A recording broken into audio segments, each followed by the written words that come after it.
welcome to another episode of the GSMC Wrestling Laureate podcast, brought to you by your host, Eric Rodriguez. And of course, I always have to thank GSMC Sports Network for hosting the show, also YouTube. Big shout out. Hope you guys had an amazing weekend. It is the start, Monday, just waiting in the winks. Presumably supposed to be pretty darn bad. But tonight we do have Monday Night Raw. So watching Monday Night Raw always is a great way to, lift your spirits up anywhere, of course. So 1,010%.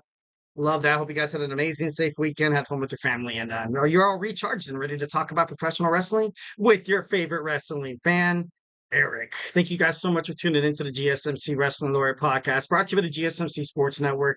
We do have a lot for you today on tap. We have our WWE Smackdown review, WWE Monday Night Raw preview, and then our third segment, we're going to kind of dissect the Roman Reigns and the Bloodline, him kicking everybody's, arse promo on what closed out SmackDown. So we're going to dive into a little bit of that, all the, obligations and implications, potential storylines heading toward, basically WrestleMania. That promo was pretty damn important. It was great for WWE in so many ways. It was great for a lot of WWE superstars who were involved, also those who kind of are gravitating around, the Bloodline storyline, like maybe potentially like Randy Orton, Kevin Owens, and stuff like that. So we're going to dig into that. And then our fourth segment, we're going to talk about every Monday. We talk about our top 10 men professional wrestlers. In our segment 5, we're going to talk about the top 10 women and professional wrestlers. So make sure you stay tuned for that. Before we move on to absolutely anything, I want to remind you guys that we love hearing from you 1,010% from the show. Whether if you got a burning question, a hot take, definitely love in terms of professional wrestling, people who have hot takes, makes it hell of a lot better to, kind of speak on behalf of like the network and stuff like that. This show is about keeping the conversation lively and making sure this video is part of your mix. So don't be shy. Make sure you drop a comment or an opinion. Love wrestling opinions. And if you really, really, really want to make sure that your comment and question gets read on air in front of millions of people, why not use the super chats? Go ahead and hit that $sign below the chat box, send in your message, and it's guaranteed to get featured on the show. Plus, it's a great way to support our channel. Your super chats help us, keep the lights on and bring you even more of the wrestling content that you love here on the GSMC Sports Network. We are so grateful for each and every one of you who joins us here. Your support makes a hell of a lot of difference. So let's keep the conversation going. Send in those super chats, send in the super stickers, because you are super awesome, and together we will make sure this show is better than ever. If super chat's not your thing, we have the GSMC podcast.net. Hit the tips and donations link. Tell me what you like, tell me what you don't like. Make sure you Superman punch that like and subscribe button to the show. Also, subscribe to the show, subscribe to the network. A lot of great stuff here. We appreciate every bit of your guys' support. All right, so let's go to talk about our first segment. We're going to talk about some of the WWE Smackdown tonight. Definitely, super exciting. Great episode of Smackdown. All in all. So yeah, let's dig on into it. So first and foremost, you saw the WWE Undisputed Champion Cody Rhodes kind of come out, address what's going on. Obviously, he said all eyes are on what happens next. Solo Sikoa interrupts. A lot of people think that Solo Sikoa, he lost his shot, much like Cody Rhodes. Kind of gave him that harsh reality. He was like, dude, like you couldn't get it done if you're complaining about people, interfering in the match. That was the match. It was Bloodline rules. You could have did, whatever you want, and you can't, have a hissy fit because you didn't get your desired outcome. So, Solo Sikoa obviously upset, wanted to take him out. Obviously, you could see Jacob Fatu was absent as well.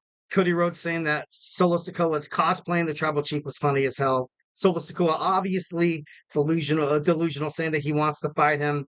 And, Cody Rhodes saying you don't deserve another title shot. Later on, you eventually saw Kevin Owens come out. Kevin Owens, a lot of speculation surrounding that maybe he's going to turn his back on Cody Rhodes. As of right now, I don't really see that happening, especially with, they're trying to turn Roman Reigns babyface. I could see maybe KO in maybe a defiant kind of role where you have Cody Rhodes is like, trying to tell Kevin, like, hey, Kevin, come on, dude. It's wrestling. We all have our egos, kind of set it aside, let bygones be bygones. But, Kevin Owens, along with Randy Orton, both were, manipulated by the Bloodline. Obviously, nobody probably got it as worse as the American Nightmare, Cody Rhodes. But Cody Rhodes, if after all the crap and after all the stuff he's done to me, if I'm willing to turn the other cheek and forgive him, maybe so should you. Kevin Owens is probably not going to like that, but I don't see him just going full heel. I don't, because I think SmackDown, you got your heels. You got Logan Paul. You also, like I said, you have the Bloodline. Um, I don't know. I just think it would be, I think it'd be naive if Kevin Owens went like full hardcore, I'm just kidding. But no, it'd be kind of crazy. So Cody Rhodes gives him a title shot. I like this match. Obviously, I don't think that Kevin Owens is gonna have what it takes to take down Cody Rhodes at Bash at Berlin. But it's it just kind of saves the time, keeps the time going. You're gonna have this fight between Solo Sikoa. Roman Reigns is gonna come back. He's gonna realize he has zero, zilch, nada, big goose egg friends in the locker room, allies in the locker room. There's gonna be none. He burned a lot of bridges during his time as the tribal chief, as a WWE Undisputed Champion. So it's gonna suck. It's gonna suck. You're gonna see Roman Reigns, probably get his butt kicked a little bit, but then again, that all just builds up to the this babyface role that he's been guilty by association after everything with the Bloodline, after all the BS. Like it's crazy. It's crazy how this heel turn turned out to be so good for the WWE, turned out to be so good for this new Triple H Paul Levesque era, because Roman Reigns is now he's now a new he's not like he's a new man. He's I don't know if that makes any sense to a lot of you guys, but a lot of people are going to be cheering for Roman now. A lot of people are going to realize I don't know how long it's going to take for Paul Heyman to be a part of Roman Reigns' stable once again. And I'm not sure when it comes to this superstar shakeup that Monday Night Raw and WWE Smackdown are going to have. Like I said, we are in August. We are in August, the beginning of October. I believe the beginning of October, I think it is. Don't quote me on this. SmackDown's going to the USA Network, and in January you're going to see Monday Night Raw head to Netflix, and Netflix already they're adamant about it in their contract clause. They said we need a big star. We want either Cody or Roman Reigns. So for the longest time, you kind of had Roman and Cody on the same show. Monday Night Raw, you did have your putting Randy Orton over there would probably be the best thing to do. You obviously have the walking promo CM Punk. You have Seth Rollins, who's this Bronson Reed thing was WWE's it was a good scapegoat. It was like compensation to kind of write him off of WWE, because I knew he came back too fast. The guy's still injured. He's still injured 1,010%. Definitely came back prematurely. So with this whole Bronson Reed thing going down, I would like to see Bronson Reed kind of be promoted a little bit as a singles wrestler. I had this idea of him joining the Judgment Day. It makes a lot of sense. People don't like him. He's foes with Sheamus. He's foes with Seth Rollins. No, but I think it's just perfect. I think it'd be perfect to kind of have, I know it would replace that big man that Damian Priest was, kind of like the watcher of the crew, kind of like the strong arm, the muscle. So, definitely I think 1,010% Bronson Reed in the Judgment Day I think that would be pretty awesome. But that's just me. All right, next we have tag team qualifying match, A-Town Down Under. Couldn't get it done. Couldn't get it done. They lost to the Street Profits. Once again, you're going to see the Street Profits move on to a title shot, hopefully. They still have to take down the team who beat Pretty Deadly DIY later on in the matchup. But, I don't know when this A-Town Down Under thing is going to end. There is speculations that due to legal obligations, WWE kayfabe, Logan Paul is suing the LA Knight for him vandalizing his Prime vehicle, which might cause Nick Aldis to ultimately, strip him of the title. And you might see a little bit of a gauntlet. You might see a little bit of a tournament for this WWE United States Championship, which would be a great way to upgrade the singles wrestling of Austin Theory, of Grayson Waller, Austin Santos Escobar, also Andrade, and of course Carmelo Hayes. So 1,010%. It's I think this would be really, really good for them. So obviously that's still kind of waiting in the wings. He made an appearance tonight as well. So Chelsea Green claims that that Nia will be cashed in on by Tiffany Stratton. Tiffany Stratton, of course, upset during this promo, said like, "Don't you have a ladder to fall off?" Which kind of went viral on Instagram for a little bit there. I thought that was funny as hell. Andrade took on Santos Escobar. Carmelo Hayes still being a thorn in the side of Andrade. I kind of like how they're still, kind of keeping their feud open a little bit. And then yeah, now we're going to then Solo Sikoa came out, said, I'm the tribal chief. If Roman wants to come, he can come get it from me." And then bam, right away you saw his music play. You had the tribal chief thing. He put it down. And not gonna get too crazy into the promo because we're gonna have a full discussion about it during our third segment. So, Solo, he looks like a fraud. I kind of had this speculation once when Solo Sikoa was granted a title shot against Cody Rhodes at WWE SummerSlam. I don't know, I just thought it was so premature. I thought, you're kind of putting all your eggs in one basket too early, I ultimately feel like. And then you also saw Tonga old Jacob Fatu win beat DIY for the WWE Championship, which I wasn't a huge fan of either. Like I said, I just think it's too soon. But obviously, if Triple H Paul Levesque, has an idea, has a direction of where he wants to go with this, I believe in him 1,010%. So I still have faith, still have some pretty awesome faith. All right, guys. Well, hey, do not go anywhere. We're going to jump on into our second segment. We're going to talk about tonight's WWE Monday Night Raw. So, hey, do not go anywhere. I feel like I'm losing my mind. Is everybody in the world blind? Please, Lord, give me a sign, a sign. I feel like I'm losing my mind. Is everybody in the world blind? Please, Lord, give me a sign, a sign. I wanna be the greatest. Everybody on the fake shit. I look around and feel like everybody is the fakest. I make this every day and I'm impatient, hoping one day I blow up from the basement. Statement, the top is so vacant. I don't hear shit that I think is amazing. Waiting for my day when I'm playing sold out shows for 1,000 faces. Hey, give me that crown, get in my way and to be put down. It ain't your place, all this my town. If I want that shit, then I'll get it right now. I'm losing it, the noose it fits, some losing shit, a stupid myth. You choose to live or choose to dip, you choose to fight or lose your grip and lose a gift. I feel like I'm losing my mind. Is everybody in the world blind? Please, Lord, give me a sign, a sign. I feel like I'm losing my mind. Is everybody in the world blind?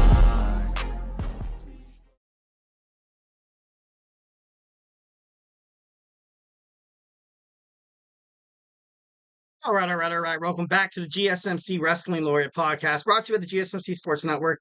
I'm your host here, Eric Rodriguez, every Monday through Friday, 8 p.m. Pacific time, 11 p.m. Eastern time, on the GSMC Sports Network to talk about the best thing in the world, professional wrestling. Just kind of reflect on what we talked about right quick. We recently talked about our WWE Friday Night Smackdown review. It's pretty juicy. I got to be honest. It's pretty awesome. So let's go and move on to our next segment, our WWE Monday Night Raw preview.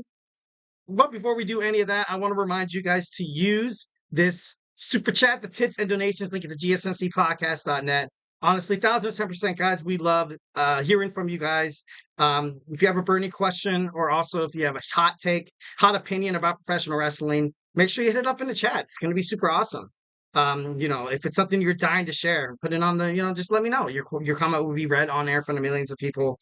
The show is all about keeping the conversation lively and making sure your voice is part of the mix. So don't be shy. Make sure you drop your thoughts in the chat, 1,010%. And if you really want to make sure your comment or question gets noticed, why not use the super chat? Just hit the $sign below the chat box. Send in your message, and it's guaranteed to get featured on the show. Plus, it's a great way to support our channel. Your super chats, your super stickers, make sure it makes you super awesome.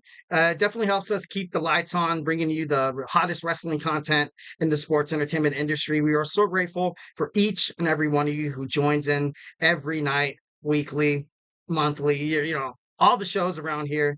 Your support makes a hell of a lot of difference, guys. We can't do this without you. 1,010%. We need you guys to keep this show, to keep this network going, keep the flow going. So let's keep the conversation going. Send in those super chats, and together we'll make sure this show is better than ever. And if super chat's not your thing, you can always hit up the tips and donations link at gsmcpodcast.net. Tell me what you like. Tell me what you don't like. Give me your opinions. Obviously, whatever you guys can. Whatever you guys can. Most importantly, just want to hear you guys' opinions. 1,010%. And that makes the show a hell of a lot better with a lot of audience engagement. So yeah, make sure you hit up that that super chat. All right, so we're going to talk about some WWE Monday Night Raw. I'm excited. WWE has I feel like has kind of been, with when Cody Rhodes beat Roman Reigns at WrestleMania 40, I was a little skeptical about it. I was like, all right, so what's going to happen with the bloodline? What's going to happen with Roman Reigns? And it's does Cody have enough name, image, and likeness? Does he have this, the spot natty? Does he have what it takes to hold the brand like Roman Reigns did, as a heel? There's still high speculation saying that Cody Rhodes is, he's a boring champion. And, I don't agree with that. But I can also see partially where they are kind of coming from. You know what I mean? Not a lot of times, I haven't really seen a great babyface championship run. A really, really great, when it wasn't forced upon. I know when Seth Rollins was champion, that was big. That was big. When Drew McIntyre during the COVID pandemic, he was a great babyface. I got to be honest. And then, kind of going further back on that, think about John Cena. It was pretty great when John Cena was, champion, when he was never, ever going to turn heel. Although around every corner, around every twist and turn, people thought it was going to be the day that John Cena comes back, come back as a heel. But, never really happened. But all in all, I thought it was pretty cool. So first, we're going to start off with today. Last Monday Night Raw, you saw Odyssey Jones making an impact to help out the New Day. The Powerhouse is going to be at Raw tonight in Texas. So let's see, what happens with this guy. So tonight, we're also going to see, more of this promoting between Randy Orton and Gunther for this championship match at the Bash at Berlin. I couldn't have thought of a better opponent to face Gunther than Randy Orton. I know Damian Priest, he deserves a title shot. He gets his rematch clause. I think that's going to happen on a later date, maybe on Survivor Series could possibly be it. But I think there's going to be WWE Bad Blood, if I'm not mistaken. So definitely think that's going to be right around the corner. Rhea Ripley's going to kick off the show, so we're going to find out the direction she's currently heading in. I doubt it'll happen. Obviously, fan speculation and fan rumors, conspiracy theories. Conspiracy theory alert. If Charlotte Flair comes back, and I've been talking about this. I talked about this, I think, on Thursday's show. I'm not too sure, but Rhea Ripley against Liv Morgan, it's not going to happen. She blew it twice. She has to start from the bottom again. And who first to challenge her than the girl who she took her title from, her first ever title run, Rhea did, from Charlotte Flair. Charlotte Flair is going to come back more motivated and pissed off as ever to be the face of the WWE again, letting, live and let WWE Monday Night Raw. Like I said, Raw is heading toward Netflix. So Netflix wants the big guns. They're going to want the big guns. They're going to love Charlotte Flair. I don't know if the Charlotte Flair will ever kind of make it up to that. If Charlotte Flair debuts on Monday Night Raw, automatically she's the top superstar. And you got to think about it. Of course you have the new and improved Sonya Deville. Oh, cool. You have the rising star of Lyra Valkyria. Definitely believe in her. 1,010%. You have Liv Morgan, who, she's a promo machine. She's not really a champion. And then you also have Rhea Ripley. Having her fight Rhea Ripley, the new feud heading into this Netflix generation, I think that'd be pretty great. 1,010%. So obviously those are my speculations. That's what I would do. If Charlotte Flair was on board to work with Rhea, I would, in a heartbeat, as a WWE, creative, be like, all right, we're putting her against Rhea Ripley because these two girls, when they're in the ring together, it's magic. They're two of the top performing women's wrestlers, I'm going to say it, of all time. Rhea Ripley, she is a little, she might be a little new at it. Like she's, instant success though. No one's better than Rhea inside the ropes. Even when she's fighting somebody like Liv Morgan, she still finds a way to make Liv look good. And and I'm not the biggest Liv Morgan lover, but I'm not a hater, not a hater. But that seems kind of hard to do. You know what I mean? And also you have big time Bex lurking in the wings. But then again, you have Seth off with an injury. So I don't think she's going to come back anytime soon as well. But it'd be interesting to see her make a comeback. That'd be pretty cool. We're also going to see Carlito take on Damian Priest tonight. That should be just a whomping by Damian Priest on Carlito. But Carlito's, this is going to be a huge statement for the Judgment Day, making sure that Damian Priest knows that he is out. He is not their ally. He's gonna be made an example of tonight. Like, I'm not sure actually what matches do we have here. Oh no, we have the Braun. I was gonna say maybe this could be the main event. Raw ends tonight with Finn Balor, Dominic Mysterio, Liv Morgan, Carlitos, JD McDonough standing tall over the former WWE World Heavyweight Champion Damian Priest. Could possibly be that way and be like, man, Damian needs some help. People think that Rhea Ripley and Damian Priest are going to try to find a new Judgment Day. I can get why people would think that. And I'm not saying that wouldn't be the crappiest storyline, especially heading toward, War Games. I think that'd be pretty cool to see. I would love to see that in War Games. But I don't know. It should be pretty interesting. Next, we have the American Made taking on Alpha Academy. Obviously, you saw Chad Gable, become, friends with the Creed brothers. They were pretty good last week on Raw against the Wyatt Six. I got to be honest. I got to throw some flowers there where it deserves. Right now, you kind of have Otis and Tozawa. I feel like this could have been, better if Chad Gable would have become, obviously him turning heel was big. It's good. It's like one of those things where it could be really bad or it could be really good. Right now, I feel like it's in the middle because him as a babyface, he could have won the Money in the Bank briefcase. Then you could have had somebody like Otis and Tozawa, kind of be in your back. But it's the personality, it's the aura that surrounds the Alpha Academy. It's just it's a little silly, not really anything to be taken seriously. So maybe that's the reason why they kind of put Chad in the direction. And, eventually you're probably going to see the Alpha Academy.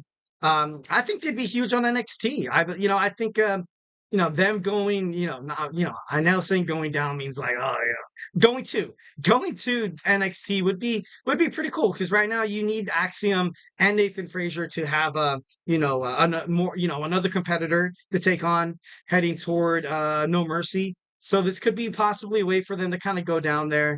And, and Maxine Dupree, I've only seen her in a couple matches, but, imagine if she comes out, with this new persona, be like, oh, I've been, training with Otis and Akira Tozawa and Ivy Nile. And then she challenges Roxanne Perez for the WWE NXT Women's Heavyweight Championship.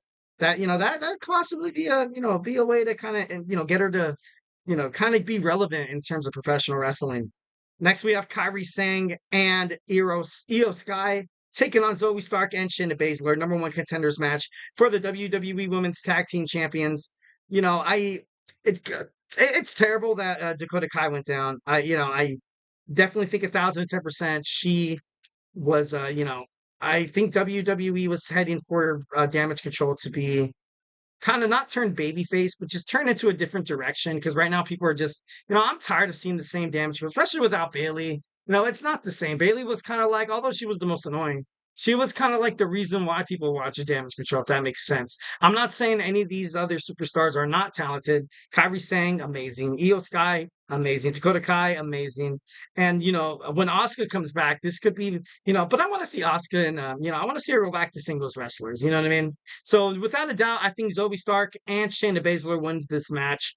I think them having the WWE Women's World Championships would be great, in my opinion. So, and then finally, we have the main event. We have Braun Breaker taking on Sami Zayn in a 2 out of 3 3 falls match for the WWE Intercontinental Championship.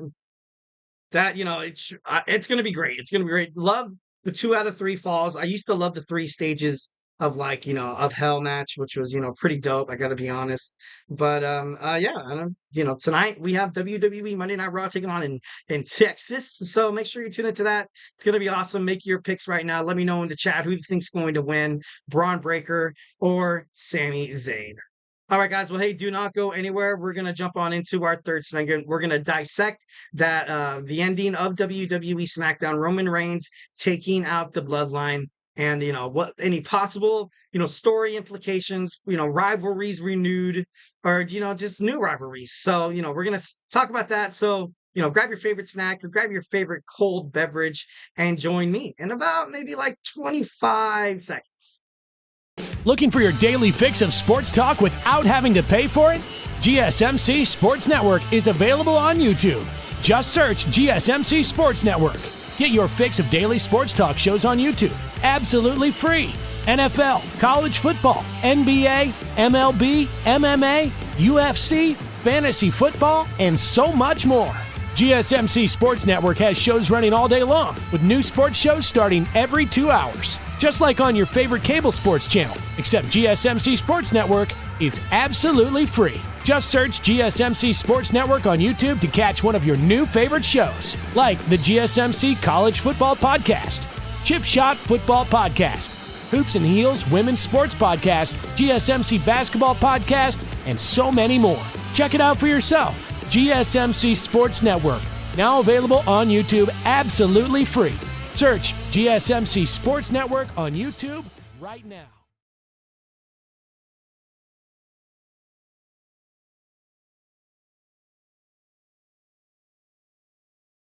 All right. And we are back with GSMC Wrestling Laureate podcast brought to you by the GSMC Sports Network. Just kind of reflect on what we talked about right quick. We talked about our WWE Smackdown review. We had our WWE Monday Night Raw preview. And now we're going to jump on into the ending of WWE Smackdown. We're going to talk a little bit about everything that happened in terms of, Roman Reigns coming out, taking on the Bloodline. So, it's going to be pretty hot. It's going to be pretty awesome.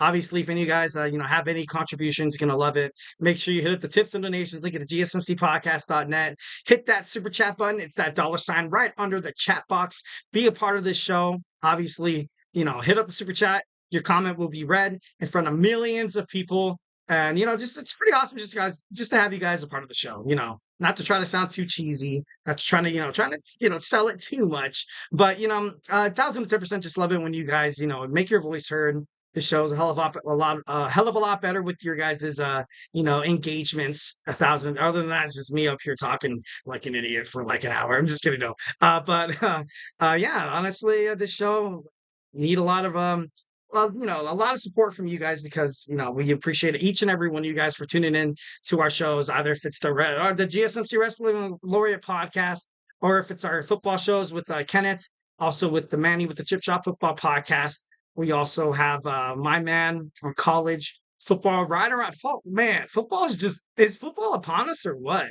Preseason, I'm so sickened and I'm so desperate to watch football. I've been watching preseason games thinking every single one of them is Monday Night Football. I'm like, I'm just kidding. No, but surprisingly, preseason has been, kind of crazy with all these new quarterbacks too.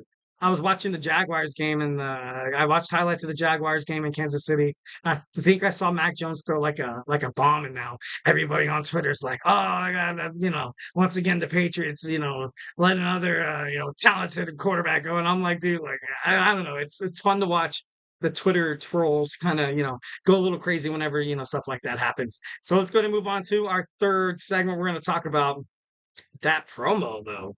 That promo. So, guys, Roman Reigns returned to WWE at SummerSlam 2 Saturdays ago. I think it was 2 Saturdays ago. He came back with the Burning Vengeance. Given, you didn't really see Jacob Fatu because of injury. Maybe things would have went down a little bit different on WWE Smackdown.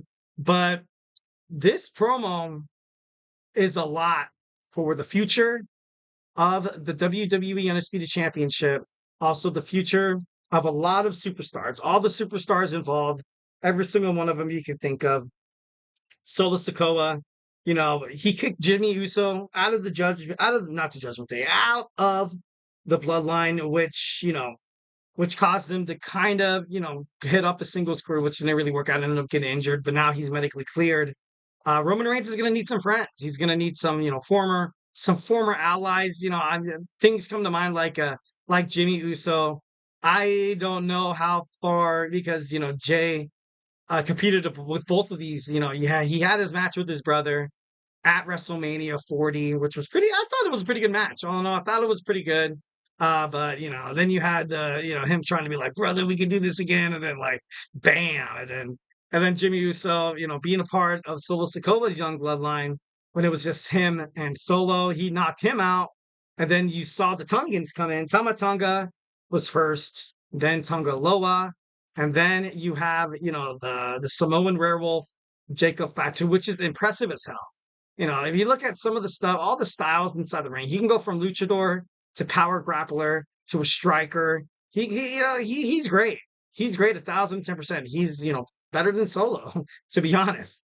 But Solo Sikoa right now is holding that crown, so this could be this could definitely be pretty huge for the future of his career as well.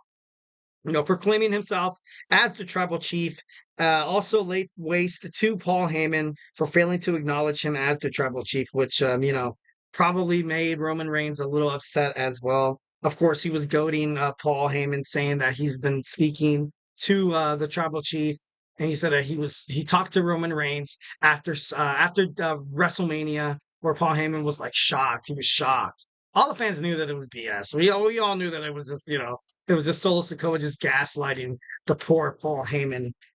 So and I don't know, this promo, I think it set up WWE for months. Like I said, storylines, championship matches, feuds, rivalries, bookings, and just WrestleMania. You gotta all the people involved. Like the tag team champions, Tama Tonga and Tonga Loa. Like this is gonna be huge. Roman Reigns coming back, I think they would have been more comfortable champions if Roman didn't really, if he hadn't came back at SummerSlam, because the night before SummerSlam, you saw the Tongans win the WWE, well, no, not the Tongans. You saw Tama Tonga and Jacob Fatu win those WWE Tag Team Championships from DIY, which I thought was a mistake. But so now you're going to have the Tag Team Champions. You're going to have Solo Sikoa. You're going to have one Jacob Fatu who is healthy taking on Roman Reigns. And Roman Reigns right now, like I was mentioning before, he doesn't have much friends in the locker room right now. All the bridges he burned as the tribal chief, as the glorious one. It's yeah, I think Roman's going to get beat up. Roman's going to get beat up a little bit, which is kind of good in terms of him, becoming full babyface. Sometimes that kind of stuff needs to happen. But like, look at what happened with Cody Rhodes, like heading toward WrestleMania. Like he got his butt kicked by The Rock. Like he was bleeding. Like he was slapping him. And it's like, no, Rock, what are you doing, man? Why are you doing this? And The Rock, he has a lot of implications on this as well. He's going to come back to fight Cody Rhodes, and then he wants to also fight Roman Reigns. And I think I'm like 75, no, I'm like 20% sure that The Rock is going to come out and he's going to be, saying that he's been pulling the strings this whole time. And Roman Reigns is, he was never meant to be the tribal chief. He can't win without the help of the bloodline. He couldn't help defeat Seth Rollins and Cody Rhodes by himself at WrestleMania Night 1 without the I almost said the legit boss. The final legit boss, Sasha Banks, bro. The final boss in The Rock. But I don't know. It's gonna be the bookings leading toward at Bash at Berlin. I want to see Roman Reigns take on Solo Sikoa in tribal combat. Tribal combat that just makes the most sense. Maybe perhaps, The Rock's movie recently wrapped up. He's going to be making his way back to the WWE. A lot of people the sources say that he was backstage at WWE SummerSlam. So The Rock being reintroduced into the world of wrestling it all starts here. It all starts here, 1,010%. You're also going to see Roman Reigns be put in this spot where he's going to have to, for the first time in forever, he's going to have to, kind of pander to the crowd a little bit. you're going to want, because the crowd for this storyline to help, not to help, but to become one of the most successful storylines in wrestling history, you're going to have these fans accept Roman. Roman was always denied by the fans. He was hated by the WWE universe because Vince McMahon was forcing him down everybody's throats. It got to a point where people started to like him. Then he had to leave because he was dealing with some health issues. Thank God, thank God he came back completely fine. Obviously, still kicking ass, taking names, love it. But now he's back with this different persona. He's meant to be the tribal chief, but at the same time, with all these people at his back, behind, talking behind his back, ready to pounce at any moment, you kind of have him as the underdog. And it's a hard position to sell.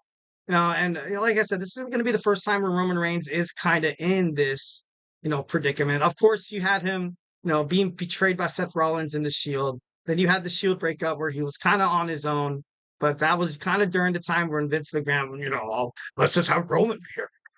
That's a good idea. Like, you know what I mean? Like it's, building up for the future WWE. Yeah, it was good, but but then I think it was CM Punk. CM Punk in an interview kind of said it best that because Roman Reigns was being rejected by the audience, and he was rejected.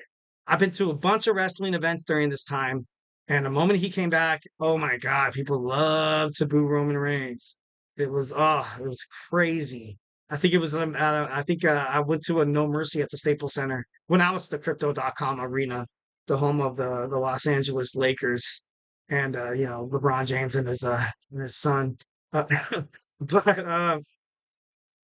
I went to No Mercy, and I think there was a match between John Cena and Roman Reigns, and there was Cena sucks, and then I think at one point I heard people talking during the match like please be over, and it was bad. It was bad. It was really bad because I went with my wife, and she's a huge John Cena fan, and she was like looking around, she's like, "You people are monsters." No, I'm just kidding. No, but it was so funny. It was crazy. Like I was just kind of sitting there. I was like, "Oh, that's crazy." I think that was the same time. I think that was when Enzo Amore became the cruiserweight champion, defeated the king of the cruiserweights, Neville, before Neville departed from the WWE. Okay, so moving back onto this promo, it's what I'm trying to say is this needs to be handled delicately by WWE because, like I said, The Rock can come back.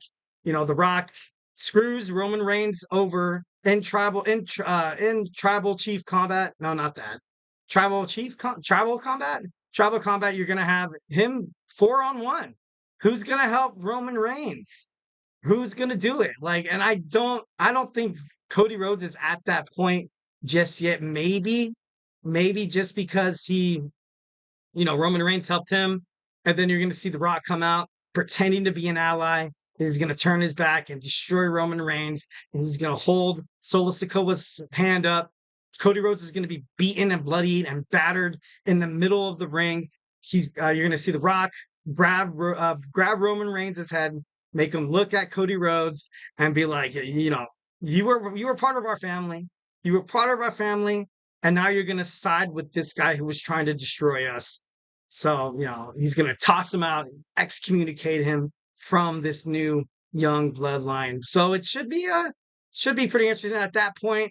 I think you're going to see the buildup of WWE Survivor Series begin. You're going to kind of see, unlikeliest of allies. You're going to see Cody Rhodes, the WWE Undisputed Champion, going, teaming up with Roman Reigns, take on The Rock, Solo Sikoa, Tama Tonga, Tongaloa, and Jacob Fatu in a war zone, in war games, and it's going to be great. And they need to, they need 3 more guys, and I believe those 3 guys are probably going to be Jimmy, and then they're going to go to Monday Night Raw, and then they're going to, because Survivor Series it's a dual company pay-per-view, so you're going to have the same superstars. You're going to have opposite shows in the same locker room, and you're going to see, because I don't think it's wise for WWE to let Jey Uso leave Monday Night Raw. I don't think that whatsoever. But it'd be a good storyline for him and Sammy. Jey Uso, Sami Zayn. I think they could definitely dethrone JD McDonough and Finn Balor for those tag team championships. But I don't know. It's just kind of crazy. And then you have you have the superstar shakeup between Raw and SmackDown. Then you have, of course, WrestleMania. What's going to happen at WrestleMania? And also Zila. What like when Zila comes to the WWE, or Lord only knows what's going to happen with that guy. So a lot of implications just based on this promo. It was absolutely huge. Definitely loved it, and yeah. So it was great. It was great. Like I said, the ending of SmackDown had my jaw on the floor. Super awesome, super sick. So yeah. All right, guys. So, hey, do not go anywhere. We're going to talk about our next segment. We're going to head and go in and talk about the weekly power rankings. We're going to talk about the men first. Obviously, this list is highly subjective. So if you have anything you want to chat, anything you want to add, who do you think should be number one? Who do you think should be number 10 on the men's list? So we're going to dive deep into it as soon as we come back. So, hey, do not go anywhere.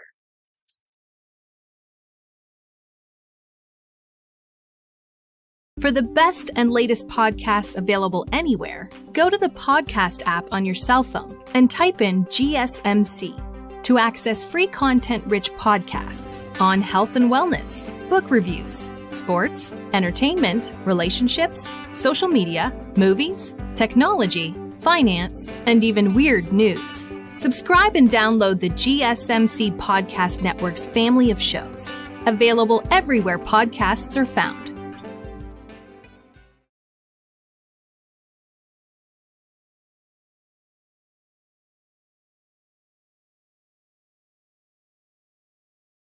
All right. We are back with the GSMC Wrestling Laureate podcast brought to you by the GSMC Sports Network.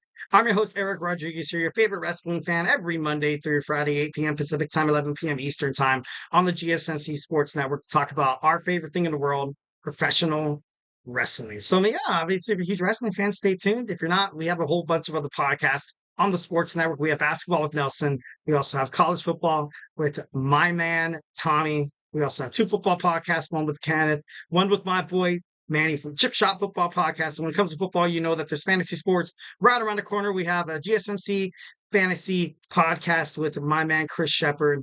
1,010%. Appreciate those guys. Love them. 1,010%. We also have Jeremy and TJ on sports. So yeah, don't be afraid to, give it a shout out. Get the GSMC Sports Network, give it a try. Guarantee. Give you the Eric Rodriguez guarantee that you hitting that subscribe button you'll never ever regret it. So yeah, why not? What are you waiting for? I'm just kidding. So let's go ahead and move on to our fourth segment. Let's go ahead and talk about the men in professional wrestling. I got 10 guys. I got top 10 guys. My favorite, not my favorite. Oh God, that sounds highly subjective now. No, I'm an objective wrestling journalists, now obviously, when it comes to any list on any, ESPN, Fox, Colin Cowherd, it's going to be a little subjective, you know what I mean? Like, obviously. So I would love to hear you guys' opinions, 1,010%. So let's start off with number 10. We have the Ring of Honor World Heavyweight Champion, Mark Briscoe, one of my favorite wrestlers that I've learned to love because I recently started watching Ring of Honor about 6 months ago. I got into it. Got into some TNA as well, AEW. I try my best to watch the NWA and, but, getting your hands on a CW app is, kind of difficult. Not just kidding, if you have something like that. But, sometimes it's hard. It's 1,010%. But Mark Briscoe, he just continues to impress me. He keeps, defending his title against all odds.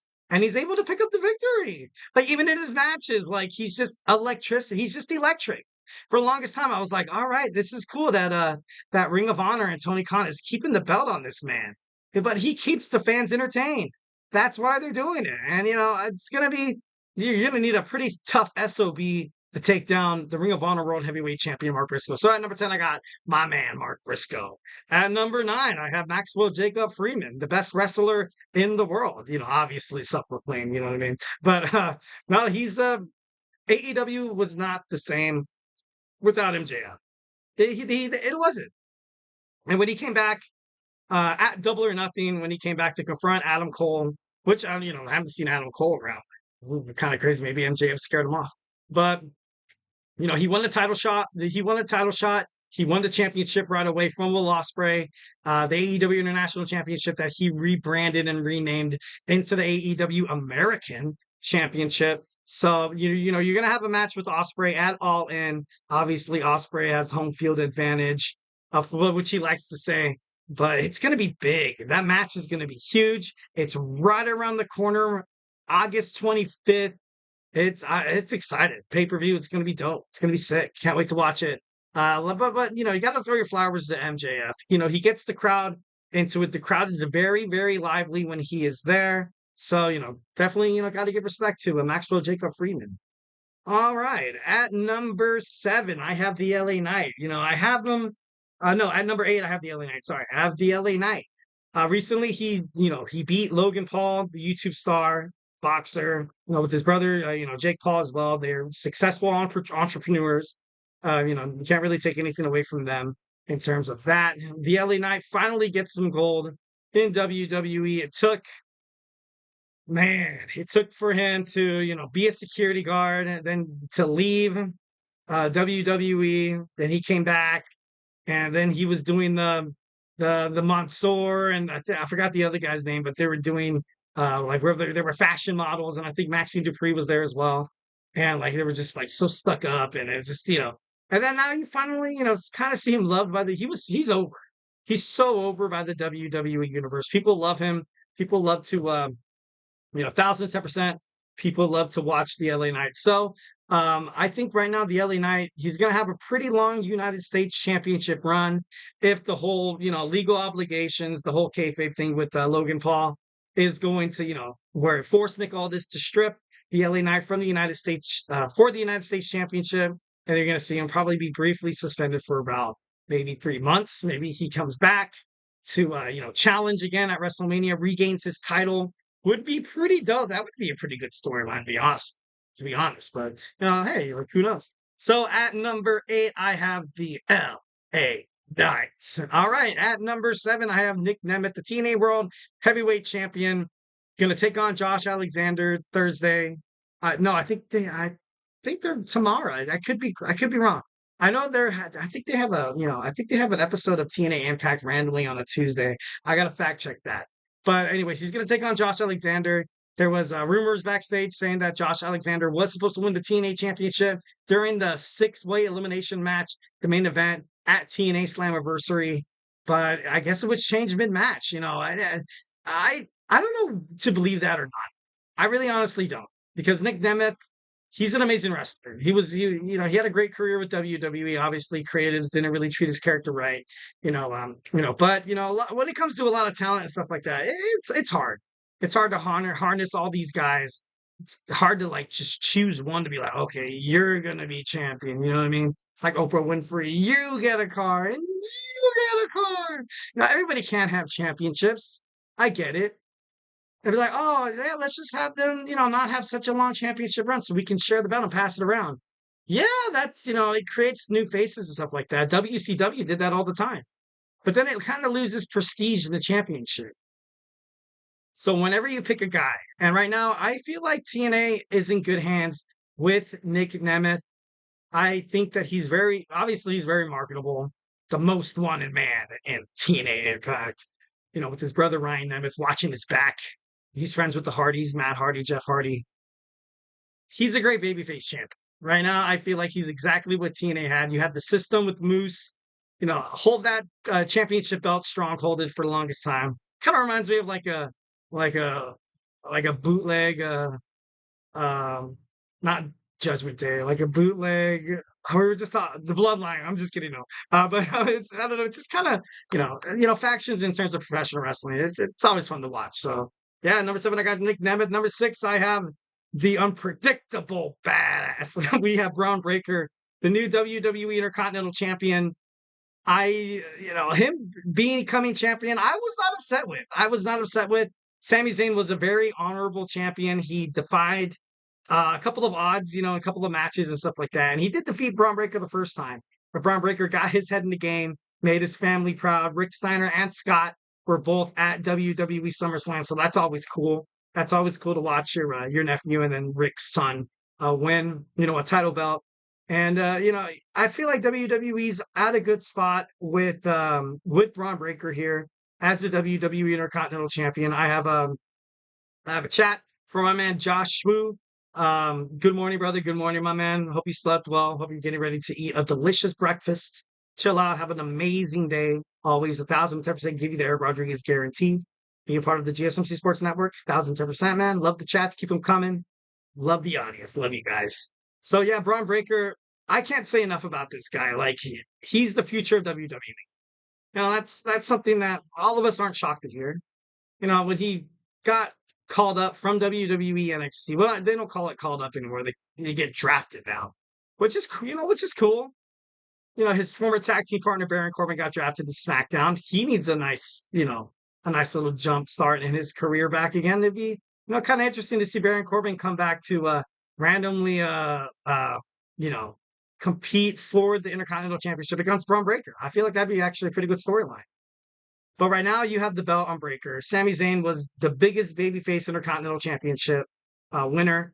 And now you kind of have Braun Breaker, who's not really a heel. But then again, he's not really a babyface. He's out there on his own. I can't wait to see if this kind of forces WWE to be like, look, it'd be awesome if Ricochet came back and these guys had a match for the ages. And, I feel like that'd be pretty cool.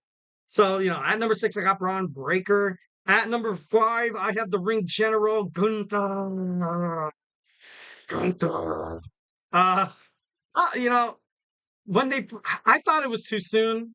He went from the Intercontinental Champion, longest reigning, 666 days, defeating the Honky Tonk Man's record. You beat out the Honky Tonk Man? You must be some kind of a damn. No, like he's a great wrestler. Every single match Gunther wrestles in it's amazing. It's amazing. He puts on some great matches. He cuts good promos. He can be that heel, which he did really, really well against Damian Priest. And when Damian Priest lost the belt, he said he wasn't really upset about losing the belt. But I don't know. I can just sense that. Like, I feel like under different circumstances, Damian Priest should have lost the belt to Finn Balor. And that's when Finn Balor is like, we don't need you anymore, Damian. And then just kicks him out. Coup de grace on the top. And I'm just kidding.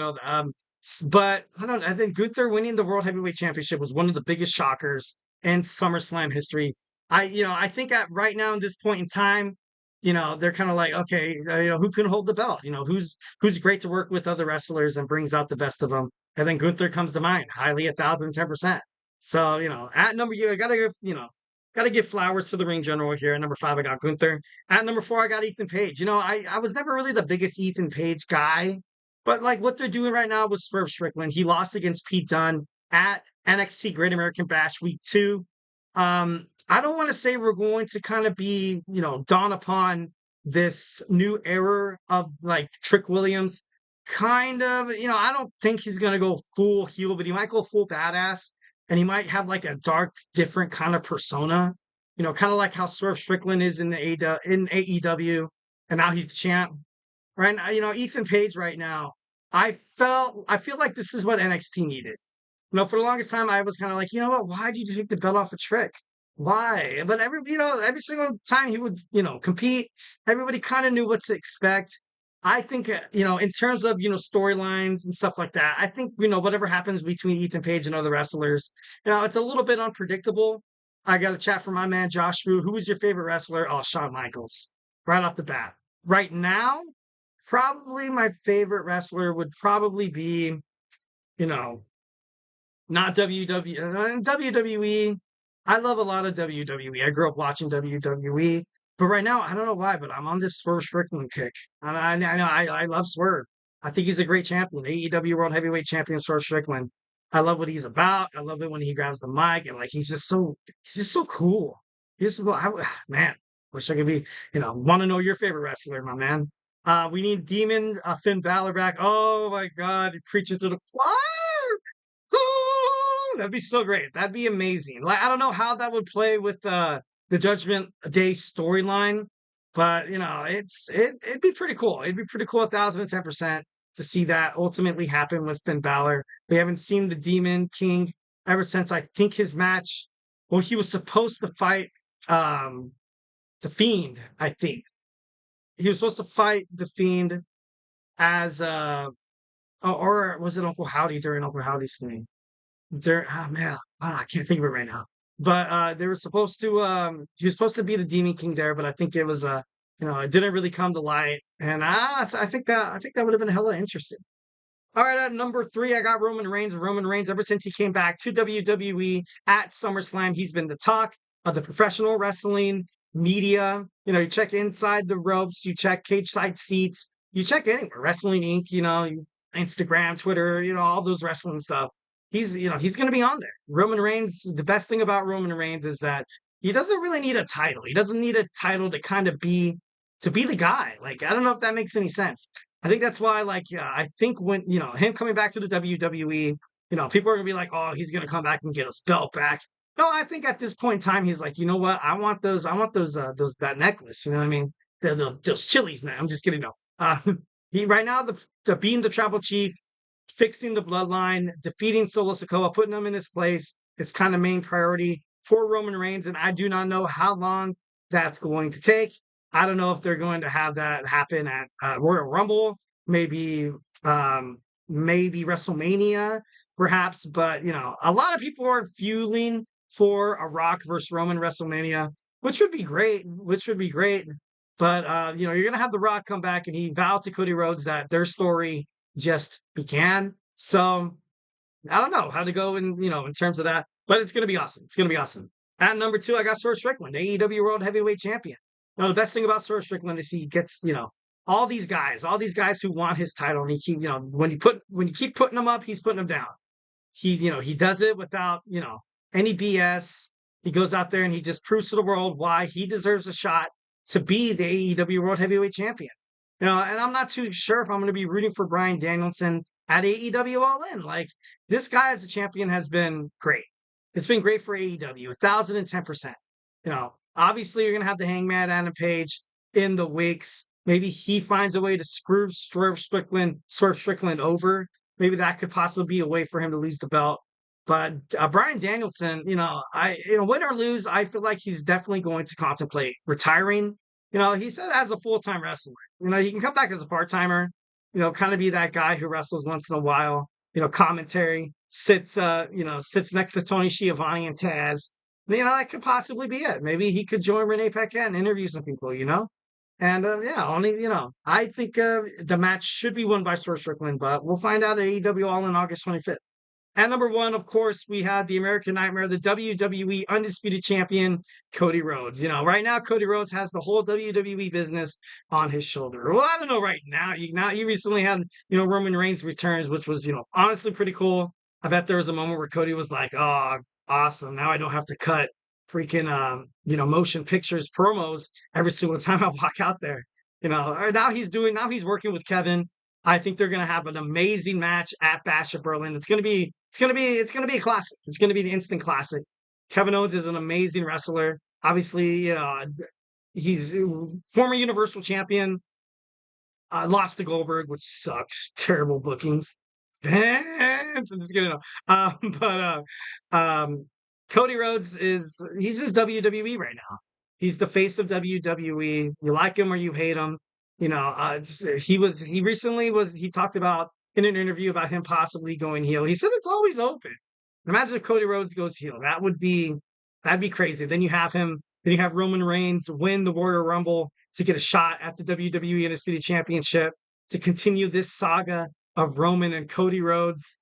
And then you have this baby face of Roman Reigns taking on this heel role of Cody. I don't think he would ever go. I don't think he'd go heel before WrestleMania 41. I don't think he would. 1,010%. But it would be interesting. Definitely sprouts up some conversations about all the possibilities that WrestleMania that WWE has right now.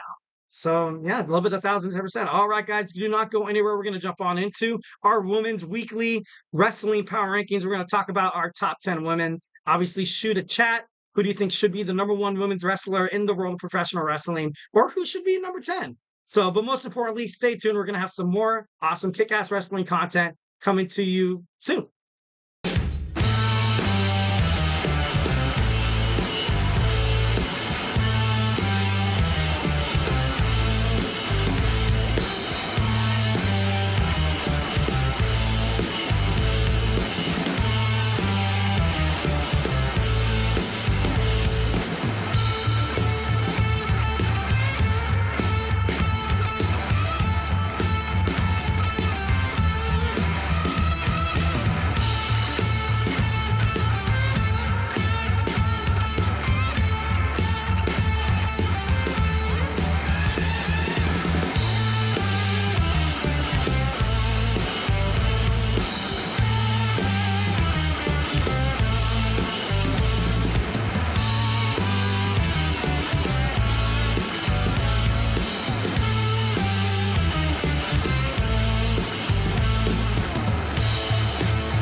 All right, we are back with the GSMC Wrestling Laureate podcast. I'm your favorite host. I'm your favorite wrestling fan, the GSMC Wrestling Laureate here, Eric Rodriguez. Every Monday through Friday, 8 p.m. Pacific time, 11 p.m. Eastern. Talk about all things professional wrestling.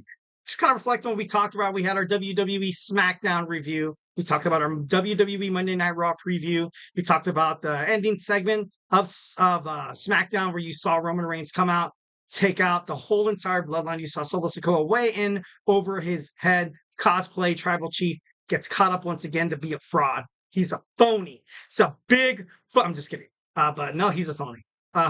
So we kind of dissected that a little bit. What does it mean for all the superstars involved? The future of Roman Reigns, Cody Rhodes, also Solo Sikoa, all the other, everybody surrounding the whole, situation. And then we talked about our men's wrestling power rankings, Eric's top 10. Now we're going to talk about the top 10 women inside the squared circle. Definitely love and respect every single one of these superstars. If your favorite women's wrestler has not made it to the list, remember, I am not a jerk. I'm just kidding. No. Yeah, and honestly, send in your opinions. Send in your opinions. Remember to hit up that super chat, that super stickers, because you guys are super awesome. 1,010%. Make sure you hit it up. Be part of this podcast because we need you to be successful. So, all right, let's go ahead and move on to this. We have our weekly wrestling power rankings with the women's top 10. At number 10, I got Athena. Athena, the Ring of Honor World Women's Heavyweight Champion, still doing it. Still, on one of the biggest tears in terms of not just Ring of Honor, not just the Ring of Honor Women's Division, but in all of professional wrestling. A woman holding on to, the title for this long, women never really get the long reigning championship runs. I don't even know if that, I don't know if that makes sense. But, I think it is wrong. I think it is wrong 1,010% because they are formidable. They are amazing athletes. They shock the world every single time they go out. They perform inside of the ring. They put the butts in the seats just as much as the men do. Maybe, partially on more times does the men, more times than the men do. You know what I mean? So Athena, 1,010%, love her. Loved her when she was Ember Moon, but kind of a sad sore subject. But I'm just kidding. All right, so yeah, I got Athena at number 10. All right, at number 9, I have Red Velvet. Back to back, Red Velvet recently beat Billy Starks, one of the MIT members, obviously, for a fellow member Athena, who was number 10. Red Velvet. She went far in that women's television championship tournament, and then of course at the end of it, you saw Billy Starks get the victory. But it's a new era. Obviously, like you have her and Queen Aminata still trying to dethrone Athena, but having Red Velvet win this women's television championship was big. It was big for women's wrestling because definitely someone you can get behind. 1,010%. People love to get behind Athena, but at the time right now, she's kind of like a in your face kind of heel.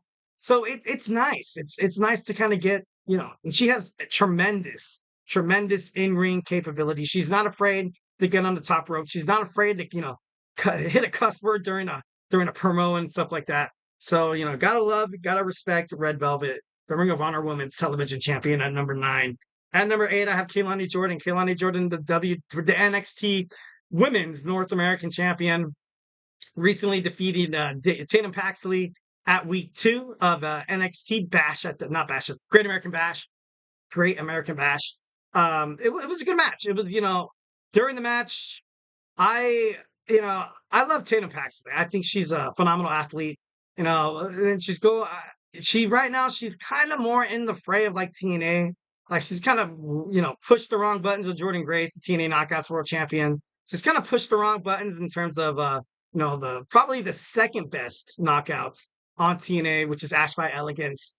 But then she lost to Keilani Jordan. I was like, all right, like I feel like she kind of needs a little bit of a character recuperation. But Keilani Jordan, she proves again, time and time again, that she's determined to make that belt as prestigious as the WWE Undisputed Championship that Cody Rhodes holds. And I believe 1,010% she can do it. She's great inside the ring. She doesn't make a lot of errors. She doesn't miss her cues a lot. There's a couple of times where you kind of see that that soft punch, because I think you kind of you're like, oh, okay, what's going on now? But most importantly, she knows how to dictate a match. She knows how to control a match, which is huge in despite the fact that she's young as hell.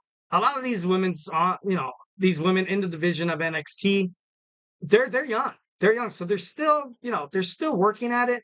A couple of them have perfected it, and I think one of them is the WWE NXT Women's North American Champion, Keilani Jordan. I have her on the list at number 8.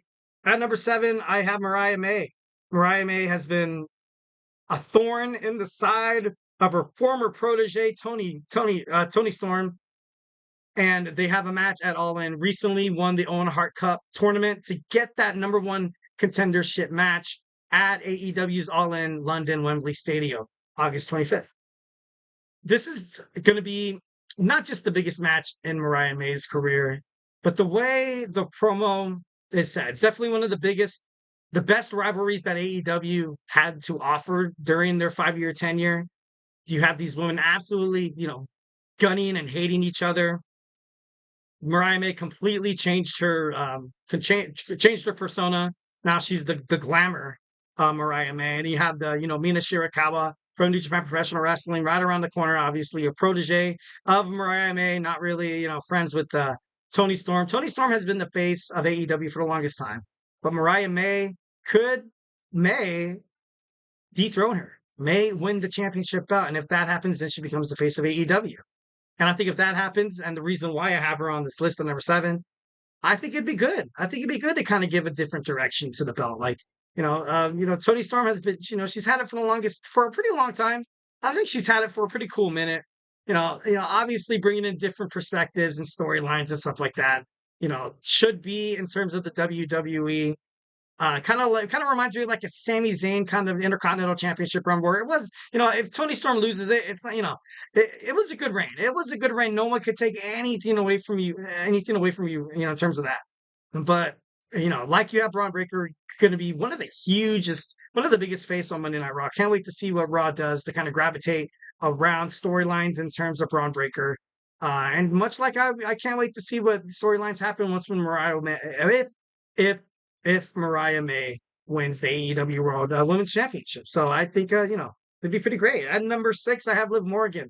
I never really put Liv Morgan on this list because she's not the best wrestler. But right now, she's all over social media. She's pissing off Rhea Ripley. She basically broke up the Judgment Day, freaking Yoko Ono.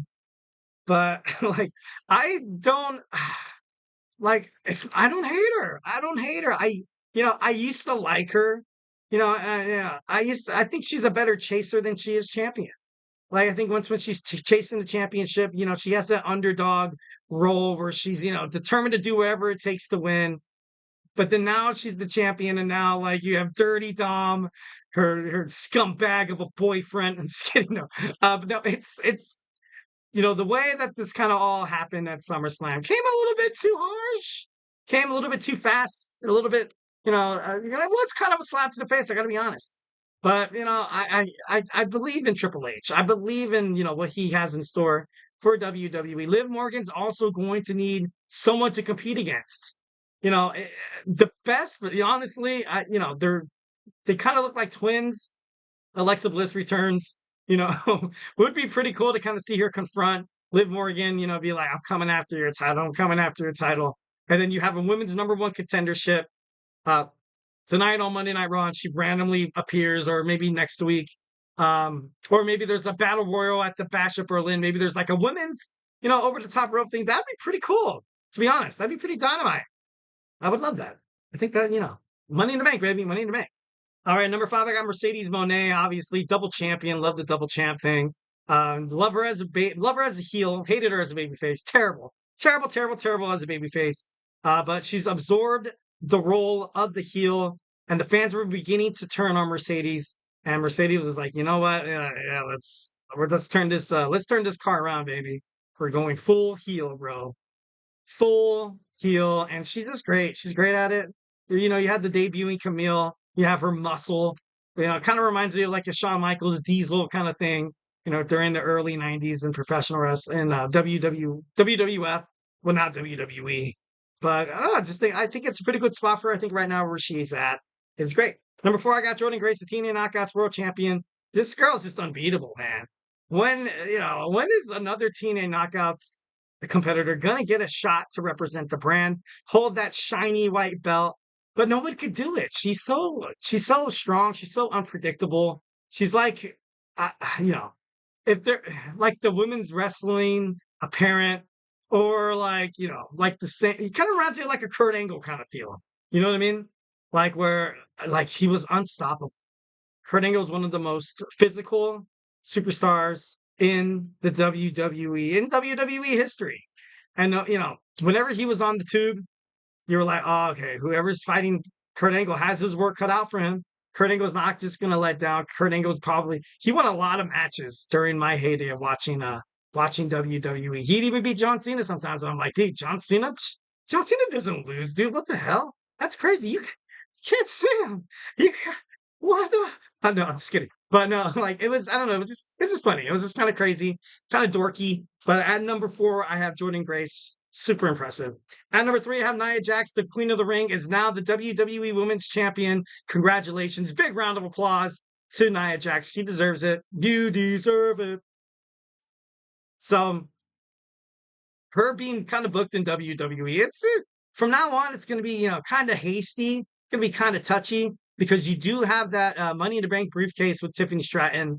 You know, I really honestly doubt she tries to cash it in against Liv, which would be kind of crazy if she does.